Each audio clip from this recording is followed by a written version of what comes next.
Assalomu alaykum, sevimli azizlar. Qanavalaringlar yaxshimi? Bugun biz kitob o'qish xotirasi yezish, mushaqda erkin fikrlashimiz, ya'ni fikrlashimiz derken men o'zimning o'ylaganlarimni sizlar bilan o'rtoqlashaman.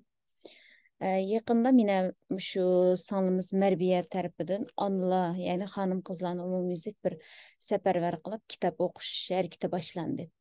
Bunun da kitap okuş topu kuruldu. Bu yerde biz kitap okuvatımız, her gün okuyan kitap sanlarımızı yollavatımız. Bunundaki asas maksat e, ayollarınki bala öydep kitaptan uzaklaşkan sırı ulanın bəxt duygusu tövellep gitidi. Ulanın hayat hakkında oylaydıqanları fakat şu kiçikini töt damның içinden uyağı çıkamaydı. Ve bağın sırı bu tushkunlashish ro'yi jihatda sunishga ilib bordi-chu. Amaliyotda kitob o'qishninki ayollarga ilib keladigan ta'siri ayollarninki ro'yi dunyosini kengaytirdi. Bu ularninki rohat etadigan, ularni nurg'un jihatlarda bir o'zi his qilolmaydigan darajada bir ro'yi ozodlik erishtirishning yo'li. Yaxshi kitoblarni tanlab o'qish. Bo'lib bugünkidek kunda ayollarning, analarning ustiga tushgan vazifa, tarixiy vazifa intayin büyük. Etrafımızda bizninki şıkılsak döylaydigan, bir uf deb birdem suzulup aldıgan, yakımız kile kulağındaki işte men alay deydigan hiç nimemiz yok. Er olsumu, yaki balları bolsun, men balları çoğurak oğalla olsa, o kılıç bira, bulmaya kalsa, ballar çoğuğan sıra ulanınki üstedeki bizning mesuliyetlerimiz, gamlarimiz, oylaydiganlarımız köpeyip bardiken. Шығып кеткен вақтыда өзіміз күчейтішіміз, өзіміз тәсәлли берішіміз, жықылған yerден орнымыздан тұрышымыз. Мұшындақ бір büyük vazifani yaxshi o'rinlash uchun to'xtamay o'zimizga moddiy va ma'naviy jihatdan kuch to'plashimiz kerak. Bu kuch to'plashning eng yaxshi yo'llarining va eng asosiy to'rik yo'li kitob o'qishdan o'tadi. Unda olsa kitapni qanday o'qiymiz? Bu kitapni o'qib, kitapninki mig'izini ro'yimizga so'ndirishninki yo'llari haqida degan vaqtimizda ilmni o'rganishning eng yaxshi usuli boshqalarga o'rgatishdir deydi. Ma'lum bir narsa o'rgangan bo'lsak, ashni boshqalarga o'rgatib bu bilim bizda mangu shaklda rasmiy o'zlashidi. Bizda o'zlashidi. Shuning o'xshash bir kitobni o'qigandan keyin bu kitobdagi ta'sirotlarimizni boshqalar bilan o'rtoqlashish, bu kitobdan kitob o'qish xotirasi yezish, pat bu vaqtdagi o'zimizning mulohizlarimizni, boshqalar bilan kitob haqidagi his qilganlarimizni o'rtoqlashish kitobni haqiqiy bizda o'zlashtiradigan muhim nuqta. Shuna o'g'achqa bugungi nuqtamiz kitobni qanday o'qish, qisqalam ba'zi kitob tavsiyalari bo'lib o'tib ketadi. Uningdan keyin kitap o'qish xotirasini qanday yozdik? Men o'zimning kitap o'qish xotirasi yezish haqidagi hikoyamda tajriba shaklida sizlar bilan o'rtoqlashay. Men kitap o'qish xotirasi yezishni amdiliqqa kichik chog'larimizda ma'lum kitap o'qish xotirasi yezinglar mundaq deb topshiriq qo'yardik. O topshiriqlarni hisob qilmaymiz. Meningki tunji kitap o'qishni boshlagan vaqtim balkim 2002 yilning boshlari bo'lsa kerak. Shu vaqtlarda rasmiy kitap o'qish xotirasi tutgan vaqtim. Dastlabda intayin ta'sir qilgan va meniki shu kitob o'qish xotirasi yezishga turtki bo'lgan masala ichida Shinjang madaniyati jurnali bor, Qurbon Mahmud akamizning tahrirligidagi. Bu jurnalninki tafakkur unchilari deydigan bir sahifasi bor. O'shadagi nurg'un yaxshi narsalarni men xotirlab olatdim. Keyingi vaqtlarda bu yerdagi ba'zi shu publistik maqolalar deymiz. Navbatda yuz berayotgan masalalar, axloq, kimlik, kirziz haqidagi nurg'un esil yozmalar Abduqodir Jaloliddin, Asad Sulaymon, Zulfiqor Barat O'zbosh, shuning o'xshagan bakchiq qalbi o'yg'oq yozuvchilarimizningki yozganlari bor. Bular bizni shaxsan meni ro'yi jihatdan nihoyatda kuchli bir tarafga hayotimizning yo'nalishini burg'on deb qarayman. Ondan keyingi vaqtlarda Qaynam Örkişi, Abdulla Talibning yozgan Qaynam Örkişi romani bor. Buni men sizlarga tavsiya qilaman. Sizlar o'zingizlar o'qib bo'lgandan keyin shu 13 yoshlik toza bolalarimiz ergen deb balog'at yetish mezgillari bo'ldi-ku. Shu vaqtdagi bolalarga o'qisa bek yaxshi. Buningda Lutfullah Mutallibning hayoti aks ettirilgan. Lutfullah Mutallib 17 yoshida Uyghur edebiyatidagi yangicha janr bo'lgan filyatun janrida asar yozgan. Ondan keyin qisqagina hayotida ajoyib cho'ng qaltis ishlarni qilgan.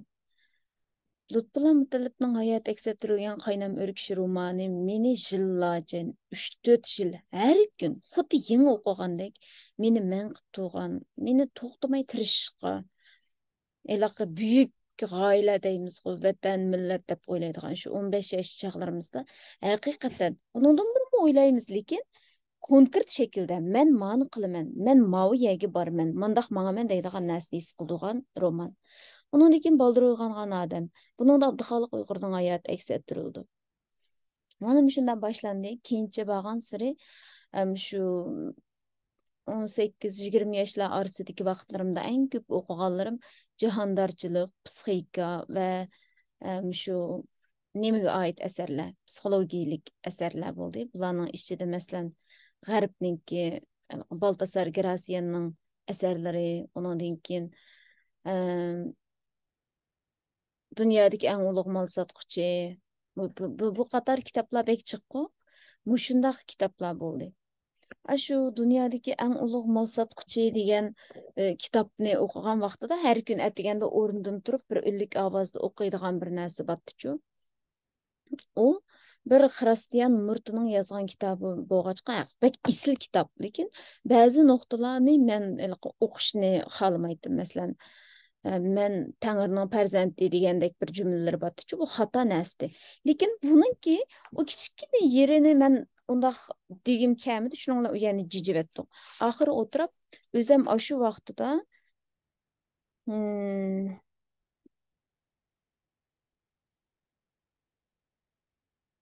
bütün o'zimga xos bir narsa yezib chiqqandim.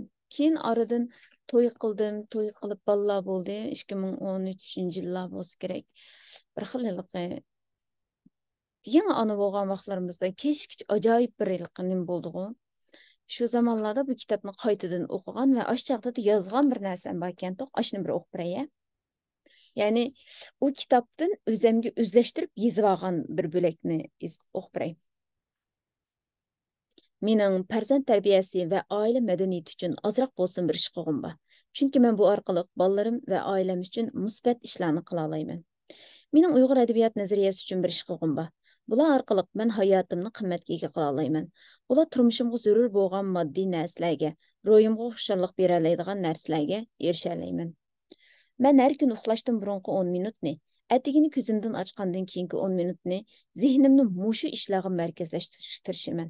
Ham kundalik ishlarimni planlab xulosalab chiqaman. Men o'zimning layoqatli ona, suyimlik ayol, faxrlanarli bir qiz, vatan suydigan bir ilm egisiga aylana oladiganligimga cheksiz ishonaman. Shunga men har qanday kishi, har qanday ishning bu yo'ldagi tirishchanligimga ta'sir ko'rsatishiga qat'iy yo'l qo'ymayman.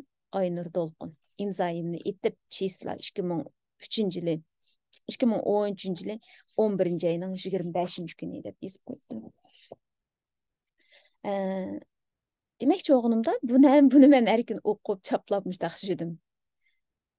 Hayotda bek jiq narsalar bo'libmi, ayollarning hayotimiz ushaq ishlar bilan. Masalan, mening ishlarim faqat tugmaydi. Ba'zi shundoq sechil bo'lib ketadi. Masalan, o bir neğe qo'limni jo'g'ilchigan bo'lsam, bolalarimning besivetmagan suv. Uni besivetdimmi?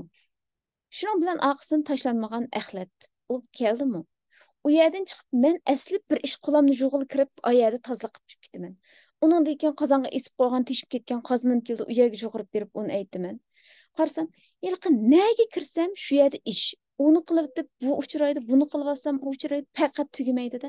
Bunday chaqlarda haqiqatan yerib hayatımızın köp kısmı işte ötüküdü. Mesela balalarning nurg'ulg'an mesela undan bundan so'raydigan savollar bo'ldi, javob berishimiz kerak.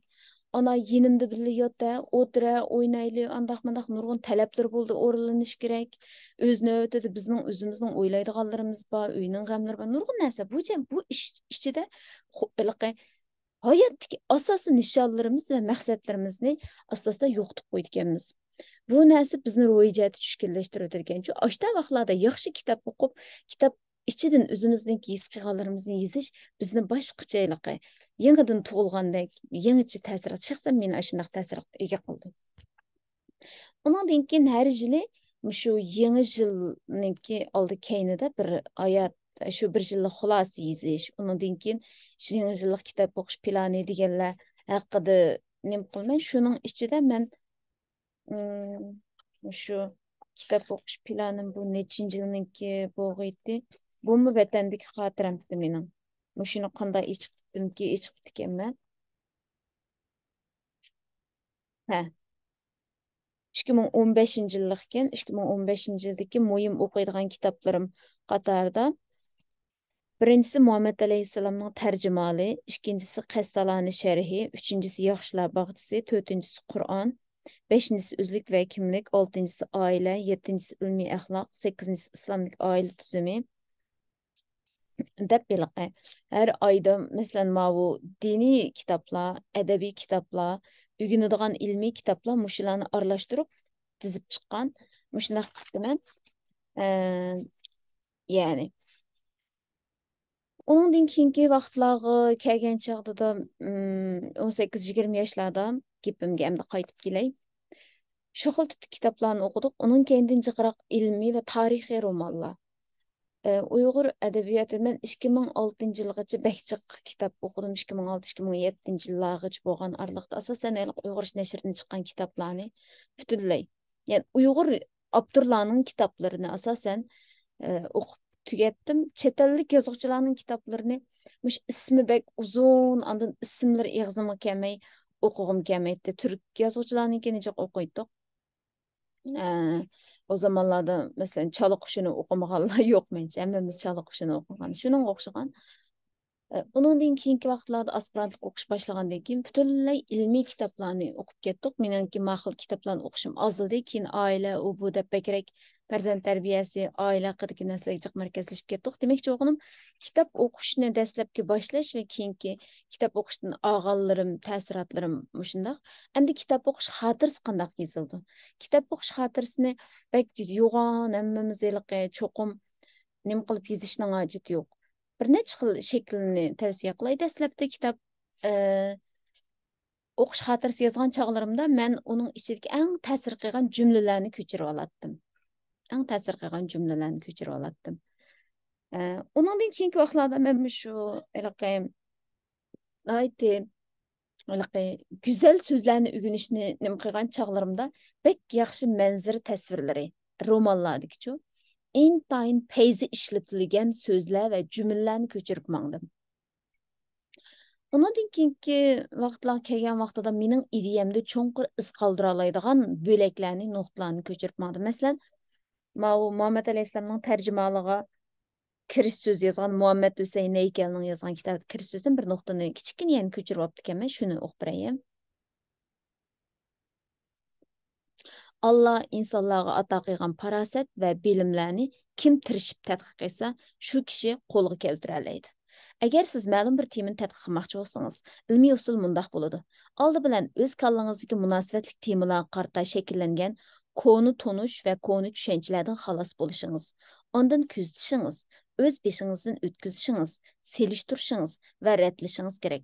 Shu chaqda ilmiy asosda yakun chiqara olasiz.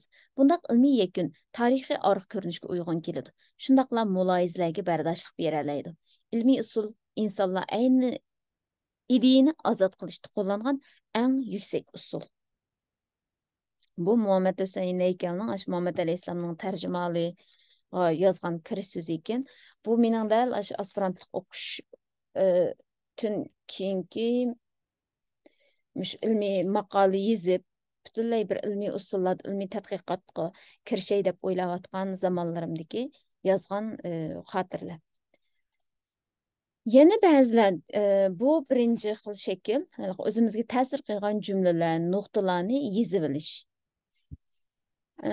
Undan keyin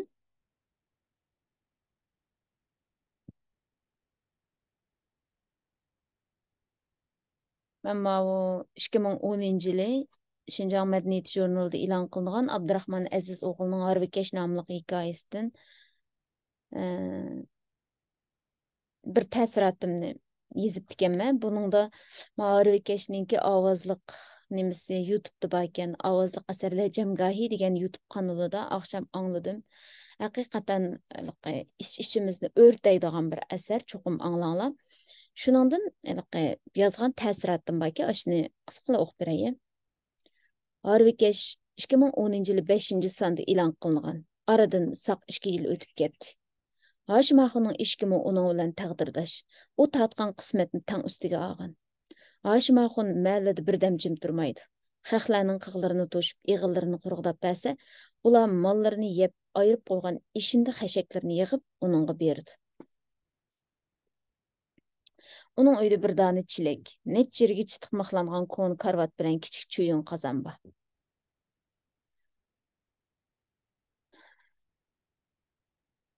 Onadaki mındaq bəkila meliqini yezibdiməçü məni.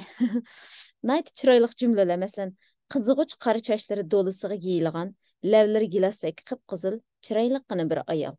Nayt eliqi təsvirləşini yezib apdı mən bir. Ee,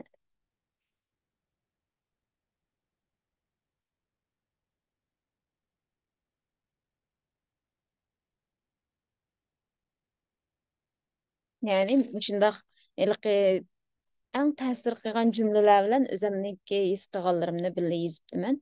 Bu xil şəkilmi buldu. Çoxum bütün kitap haqqında yezish şərti. Hə, çünki günçü. Bütün kitap hakkında yezish şart emas. Bazı nayt ta'sir qilgan nuqtalardan bir cümleni yezilib, onun özümüzün ko'z qarashlarini ostiga yozsak mı bo'ldi. Lekin eng ba'zilarga dastlab tunji kitap o'qish xotirasi yozganlarga mening beradigan tavsiyam shu. Kitap o'qish xotirasini Məsələn, kitabның avtorunun qısqaça tərcüməli, onun ağısını kitab haqqında uçur. Məsələn, man nəşriyyat tərəfindən nəşr qılınğan, manda onun ağısını sizlərin kitabını oxuyan vaxtınla, man günü. Ona deyilkin, bu kitabniki, məsələn, qaysı tipdeki kitab oxuşunuzға bağlıq. Məsələn, roman oxuyan bolsanız, umum məzmununu yazsanız boldu. Bunun da manda qılğanda kitabның qısqaça məzmununu və bu haqdaki özümüzdeki his qılğan təsiratlarını yazsaq boldu. Ondan keyin ba'zi kitaplar bor, uchur va bilim xarakterdagi. Buningdagi muhim bo'lgan uchurlarni ratlab yozib qo'ysak bo'ldi. Masalan, bizniki kitap o'qish to'pidagi men o'qilayotgan kitaplarga asosan bir nechasini misol qiliblamday.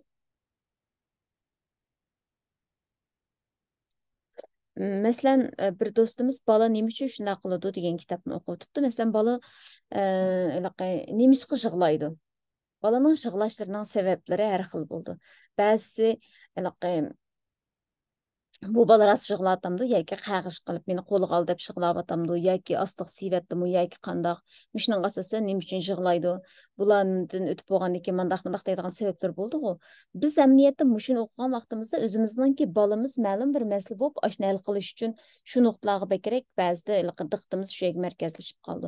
Misol, balam to'xtamay masalan yepishib oldi, sen bilan birga yotibdi, meni ishim manda degan bo'lsa, mening balam bilan bog'lanishimda bir rishtimizda bir masala bormi yo'qmi? Agar mushuni bilmoqchi bo'lib qolsak, biz o'qigan masalan sog'lom rishta kitobini o'qigan bo'lsak, shuning ichidagi manda ham asli mening balam manda bo'lg'achqa mandamikin deb o'yladim. Chunki kitobda mundaq deyilibdi. Manda avval aslida manda bo'ladi ekan degandek bu narsalar bizningki özümüzün turmushdagi tajribamiz bilan kitobdagi mazmunni birlashtirib yozgan narsami nihoyatda yaxshi bo'ldi. Ondan keyin masalan men Qum bosgan shahar romanini o'qiyapman.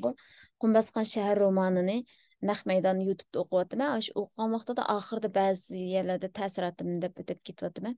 Maxsus bir kitob tanishtirishini naq maydon qilmam, uni meningki kitap tanıştırışımni bir kitap o'qish ta'sirati shaklida his qilsanglar bo'ldi. Masalan, Aliya İzzet Bego'cu degan kitapni tavsiya qildim. U YouTube kanalimda bor. Shuningda bu kitapning avval avtorining qisqa tarjimali, bu kitapning nashriyati, kitap haqida umum bir uchur. Bu birinchi bo'lak tugidi. Undan keyinda kitapda zada nima tasvirlangan, necha bob. Masalan, Qum bosgan shahar romani yozuvchi Muhammad Munavvar tarafidan 1997 yili nashr qilingan. Kitap 3 bölekten tərkib tapqan. Birinci bölek Cahan Gezdi Süpürge. İkinci bölek Üç Akuka. Üçüncü bölek Çöl Oğlu. Birinci bölekdə asaslı Quyaş Şahi və Beyğəmlər şəhəri. Quyaş Şahinin Beyğəmlər şəhərinin besivilişi və Beyğəmlər şəhərinin aşındaq bay-bayaşat, naiti xuddi bir rahat parag'at yashayotgan shu holatidan munqaris qilinib terib vayron bo'lib ketgan bu xoni vayron holatigacha bo'lgan orliq va eng oxirida Jahongezdi Supurgining Quyosh shoyini o'ldirib o'zining vatani xalqi va o'ldirilgan sonsiz buvoqlarninki uchun qisos olgan shu yerda birinchi bo'lak oxirlashidi.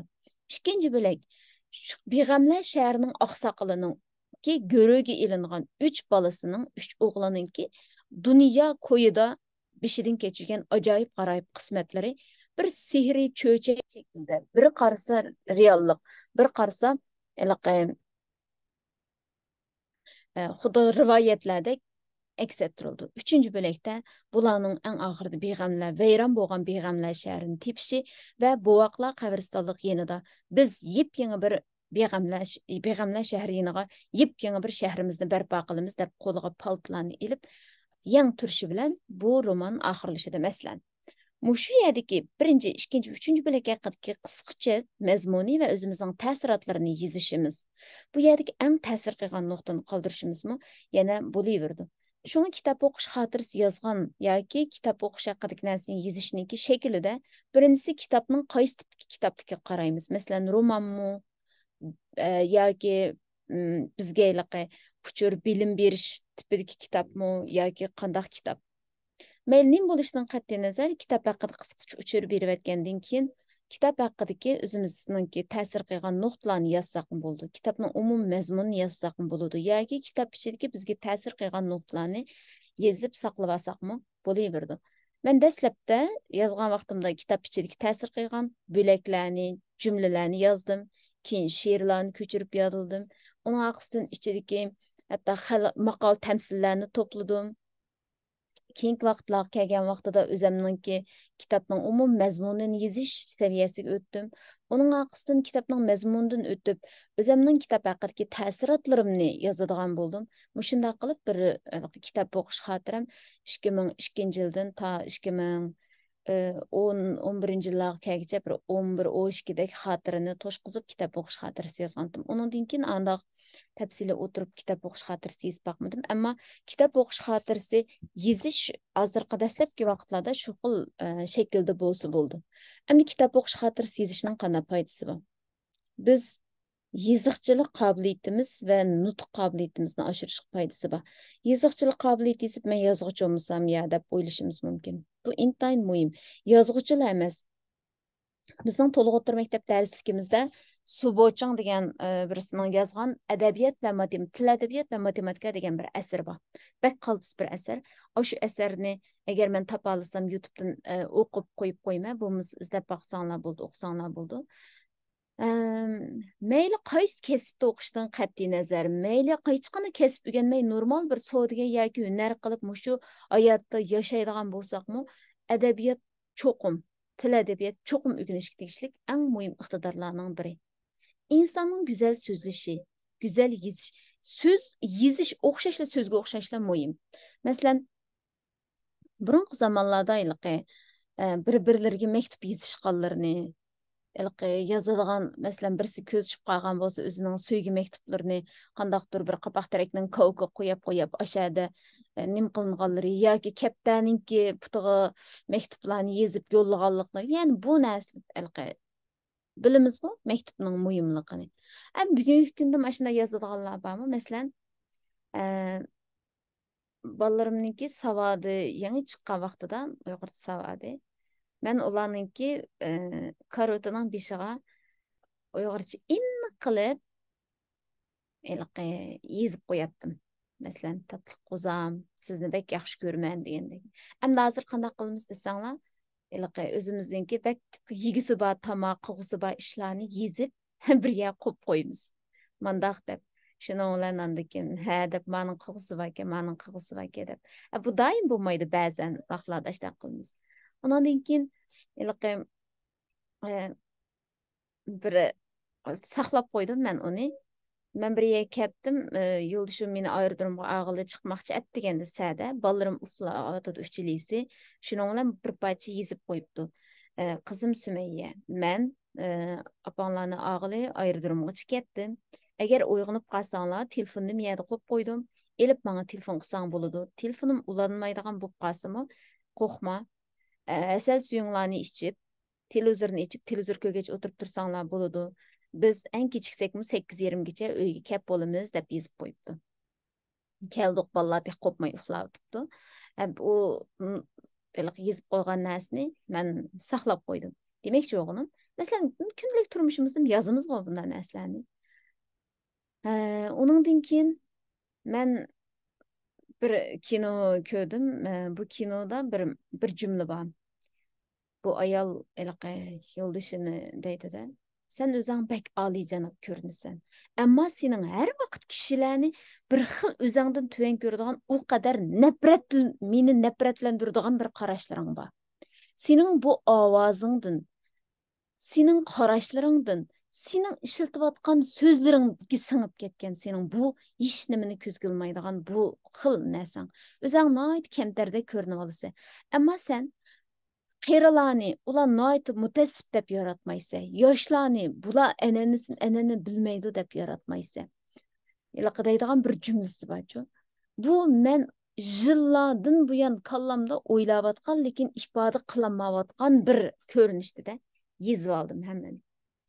Demakchi o'g'lim ba'zi chog'larda bizningki, masalan, eng oddiysi er-ayollik munosabatda. Agar telefon qilib yoki u bir qilganning o'rniga tatliq bir parcha uchur yozsa yoki sizlarga shunday bir uchur keldi deyli. Masalan, yozdi tatliq xotin, bugun tushda nima tomoq yeymiz deb. Misol, ishdan keldi tushgacha. Shuni uchurni ko'rib kulmaydigan qaysi ayol bor? Qo'shilmaydigan qaysi ayol bor? Masalan, tomoq yetish qo'shaqmisimi? Qarab uchurni ko'rgandan keyin darrov o'rnimizni qo'pay bo'ptilar deb itay deb itimiz. Desa masalan shu bir parcha uchur. Yezish bek muhim. Mayli qaysi zaman bo'lib kelsin, aloqa, bu uchurlar qanchalik taraqqiy qilib kelsin, bu intayin muhim. Ondan keyin o'zimizni ifodalashning go'zal bir yo'li. Ayollarni jiq gap qilsalar, vatıldaysizlar, vat voymush xotin kishini og'zi bir ichilsa deb ba'zi bizliqi to'y qilgan vaqt uzargan siri ustimizdagi vazifalar ig'irgansa bilib bilmay kod qaylinib qolamiz-ku. Bunday chog'larda ba'zi gaplarimizni yezish bek unumlik usul bek unumlik bir usul. Ondan keyin bugungi kunda bizning yezib qoldirishga tegishli bek jiq narsalarimiz bor. Balalarimizga o'zimizning o'ylaganlarimizni yozsak. Masalan, men oldingi mezgillarda shu dunyodagi mashhur jamiyatlarning farzand tarbiyasi degan kitobni o'qidim. O'zimning ta'sirotlari bilan birlashtirib turib to'pda o'qidik va dastlab bir 2 kun men ash topshiriq berdim-ku. Shu chaqda balanglarga xat yozamsizlar, balanglarga nima qilamsizlar deb. Men cho'ng balam birinchi balam tug'ilgacha bir xotir bitgidek balam xat yozib ekanman.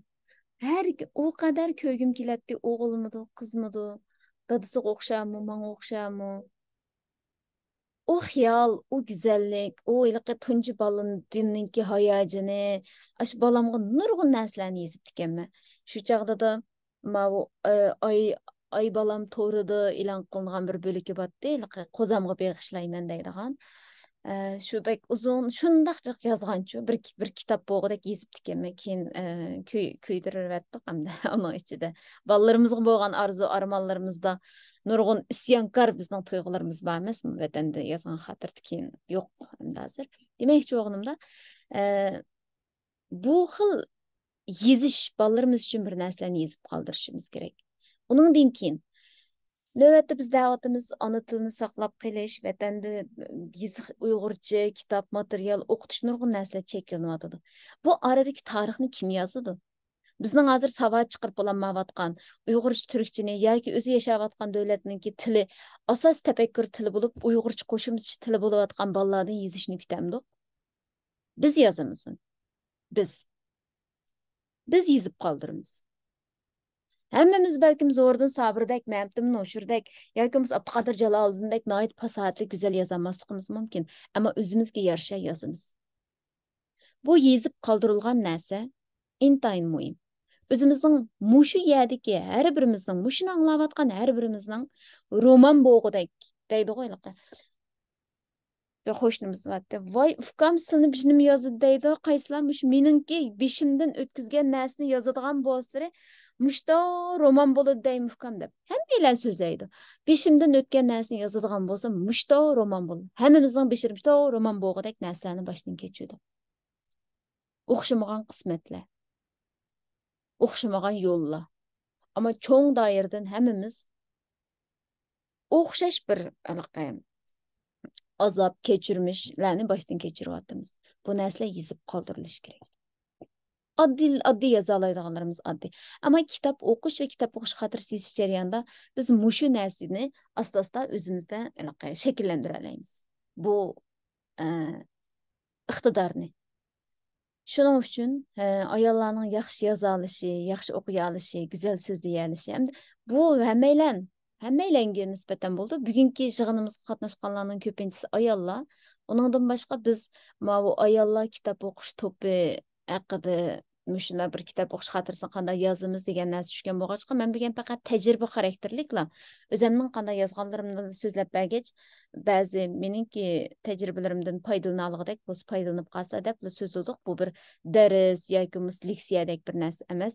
Unda bo'lib qolsa rasmiy mayada ekranni sizlar bilan bahralanib turib mandaq yezildi deb turib so'zlasak bo'ldi. Ama addi şekilde dastlabki başlagan qadamlarimiz mushkil şekilde başlansa bo'ldi.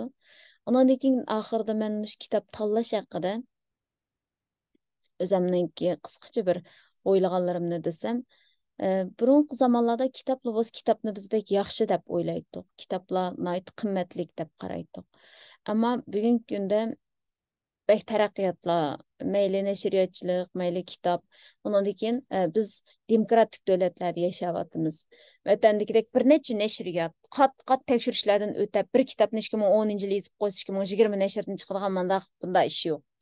Bu yerda siz bir kitobni tayyorlagan bo'lsangiz, nashriyotdan shu bir oy qolmaydi degan chiqib kitobxonlarga selinib bo'ldi.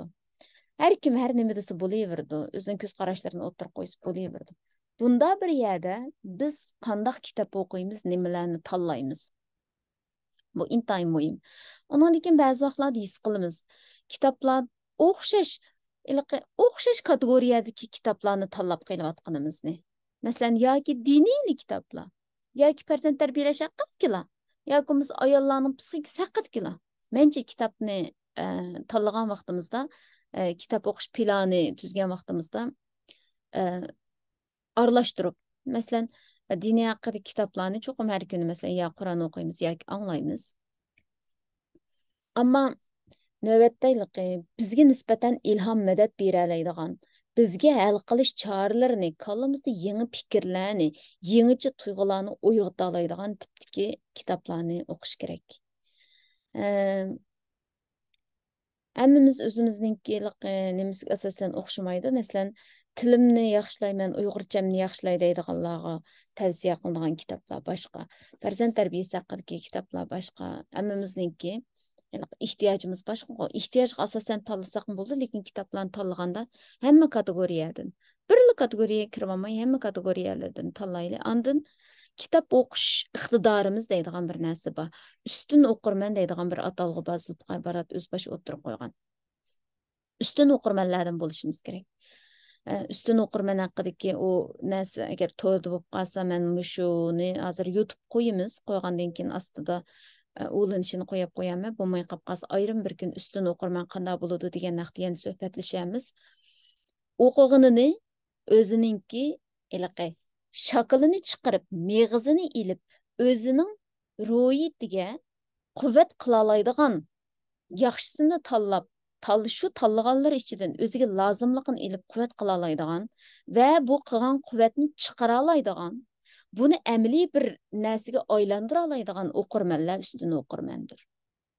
Ustun o'qirmanlardan bo'lish uchun tirishaylik. Undan keyin yana bir narsa, pat nadir kinolarni ko'rishni tavsiya qilmayman. Bu ayrim bir tema, ammo kitob o'qiyverib ba'zidan qolgan vaqtimizda yaxshi kinolarni ko'rsak bo'ldi. Televiziya teatr emas. Ma Türkiye'nin yılqı 100 kısımlap bәрisi 2,5 saat aşındaq sozap tatып müştaq qıldığan yılqı nemeler emas, tilziya teatrlar emas, nadir kinolarni ko'rsak bo'ldi. Boya davatqandim, kitap o'qish iqtidorimizga ta'sir ko'rsatadigan narsalar internet, tor. Bu bək çoğ ta'sir ko'rsatadi. Bizningki tafakkurimizni bütün ve sağlam tefekkür kılamaz qilib qo'ydi. Yani bu bu yerda davatqan internet ve tor deganimiz masalan Facebook'daki qisqa kichik yozmalar. Bu yerdagi hikmatli so'zlar kishilarning qandaqdir. Yoki misolqa shu bugungi kunda TikTok deymiz, Douyin deymiz, u yerda paylasop bo'lib olgan danishmand chiroy gaplari mundaq qilib qo'ysa necha ming xo'ga erishib ketganlarning videolari degandeklar har yerda taqiladi. Qaramaq to'g'ri anglangan, ammo bizning ideyalarimizni zaharlaydigan narsalardan yiroq turish kerak. Bu xil ushaq shekilli pochpurat quraqdagidek bir narsalar bizning go'zal bir butun tafakkur qilishimizga ta'sir ko'rsatadi. Shunga amal boyligi ijtimoiy taratquv vositalarini oz ishlatish kerak.